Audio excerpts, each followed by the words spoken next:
demonstrated inability to exploit her position to gain access and manipulate minors for her own gain, for her own sexual gratification. Now to what's trending in true crime. In an exclusive interview with Daily Mail, the teenager who had a baby with his New Jersey teacher insists that he started the relationship. Former teacher Laura Caron facing up to 10 years in prison on charges that she raped the male teen who moved in with her when he was just 11 years old. The teen told DailyMail.com this about his relationship with Caron, quote, "They need to drop all charges. I wasn't groomed or raped or manipulated by her. She never initiated anything." He goes on to say, quote, "I started everything.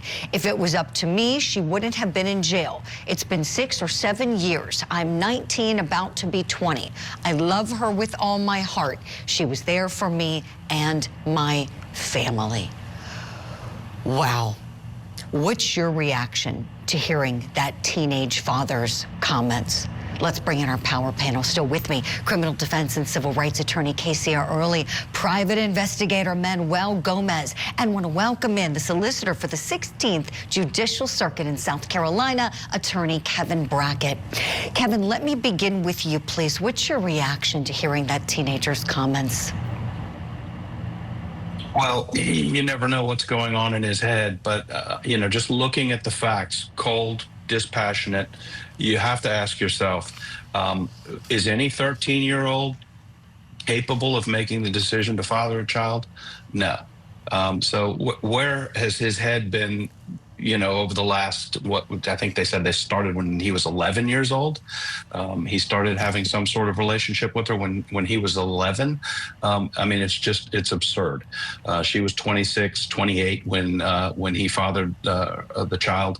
I hate that his head is in a place where he can't understand the position of trust and power that she had over him, and how she abused that, how she was required by the law to look out for his best interest because he was incapable of doing that. It's just sad. It really is. It really is, Kevin. You're absolutely right. It's heartbreaking. He can't see that he's a victim here. He sees her as a victim, apparently. Casey, what's your reaction to listening to what he said?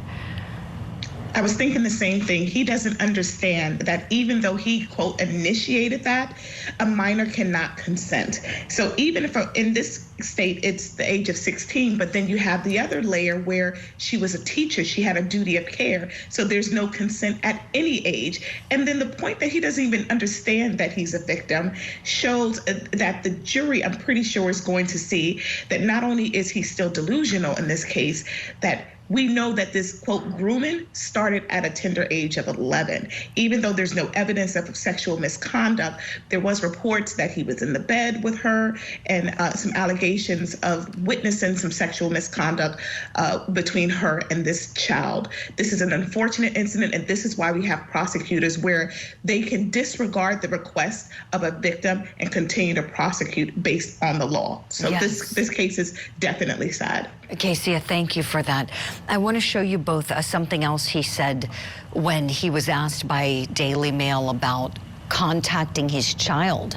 So apparently there's a no contact order in place. We can infer that based on what he said. He's saying, quote, "I can't talk to them. I wish I could, but I can't.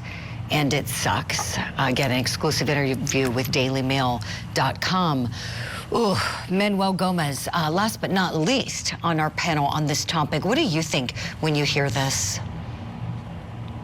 Well, like my colleague said, I'm very saddened by this case. It's extremely disturbing.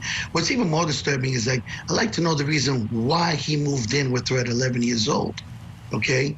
And that right there in itself was a red flag. But besides that, this is a case that there is no way to win. Now, I know her attorney's putting up a defense, but this is a slam dunk again, another one for the prosecutor.